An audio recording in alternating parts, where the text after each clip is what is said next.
Hey, and welcome to the 121st edition of Quotes, Quibble and Question, your weekly leadership development fix from me, Matt the Coaching Guy. Today is a short, intentional pause in your week to think better, to lead better, to be better. And this week we're going to focus on stress in leadership and an important reframe.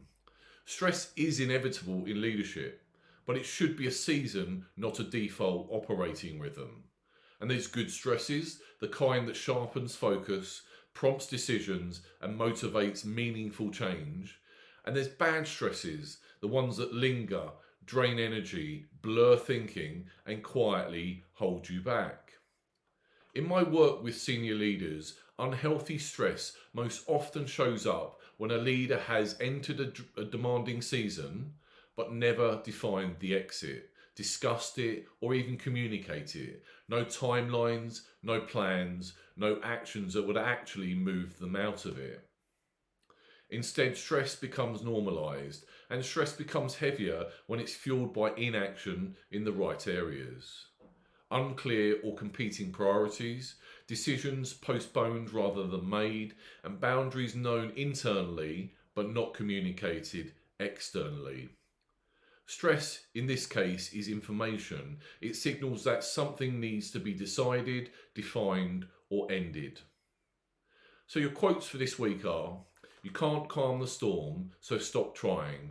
What you can do is calm yourself. Timber Hawkeye.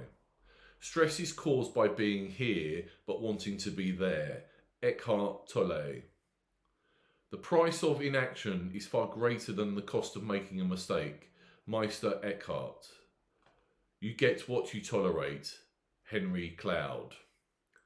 So your quibble for this week is, this is just a busy period and I'll push through. And sometimes that's true, but often the busy period is not defining with an end.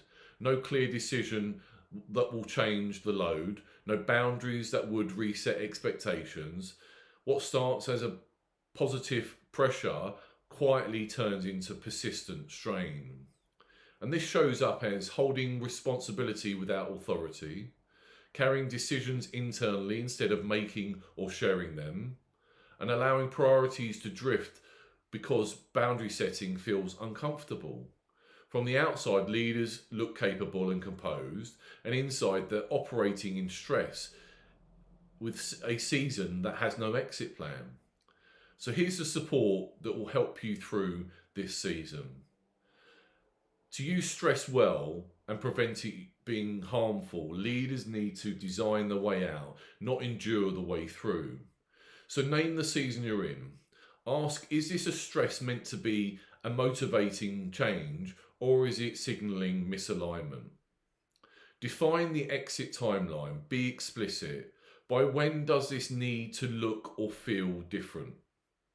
Identify the decisions that unlock relief. Stress often reduces immediately once the right decision is made, even if the outcome isn't perfect. Turn priorities into actions. Choose one or two actions that would genuinely move you towards the exit, not just keep things going.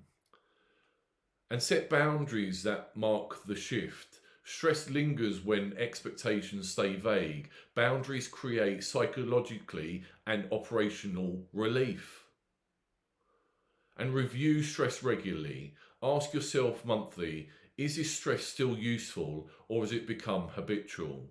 Stress can be a powerful ally, but only when it's time-bound, purposeful and acted upon. So your question for this week is, what stress am I currently tolerating that was meant to be temporary? And what decision, boundary or action would create a clear exit from it? Because leadership isn't about avoiding pressure, it's about ensuring pressure is intentional and temporary. So thanks for listening to this week's newsletter. If you've got any other subject matter you'd like to hear more about, do drop me an email at matt@thecoachingguy.co.uk.